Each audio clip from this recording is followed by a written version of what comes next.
It's Anna with AC Howard Law and filming in Philadelphia, even though I'm licensed in California.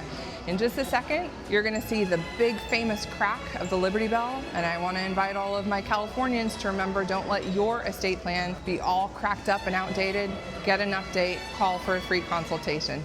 So this is the inkstand that was used to sign the Declaration of Independence and the U.S. Constitution. And I find it interesting that neither George Washington nor the biggest signature on the document, John Hancock, neither of them were lawyers. And the difference between the term lawyer and attorney is an attorney can go into the courthouse and represent people.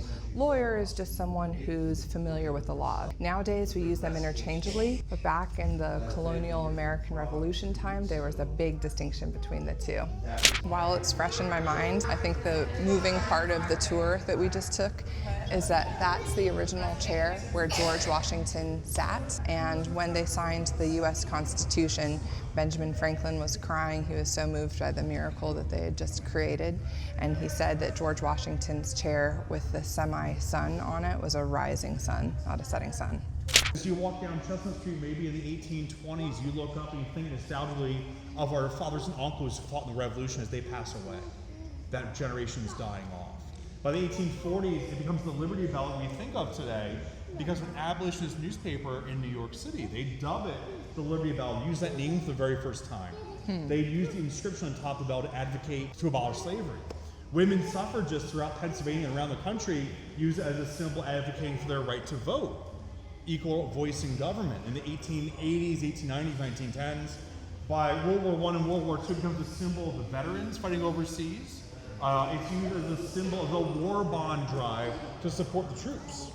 Civil rights activists, political activists today still gather outside this building. As you saw, people use their freedom of speech and public assembly this afternoon.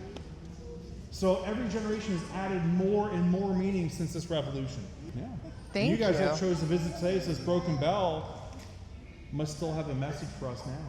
Yeah. Great question. Thank you. This poor building, it doesn't get as much love as over there where they wrote the Declaration of Independence and the Constitution, but here's where they started the Bill of Rights, and here is where Congress made the laws. That's a really important part of this three-branch government, even if right now it doesn't seem like Congress makes the laws.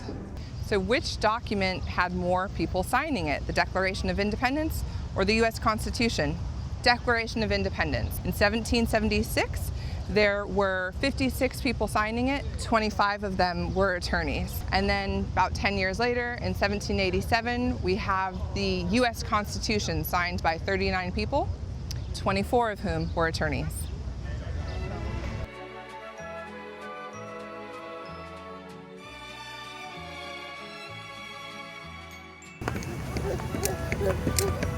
Da da da da da da da da da da.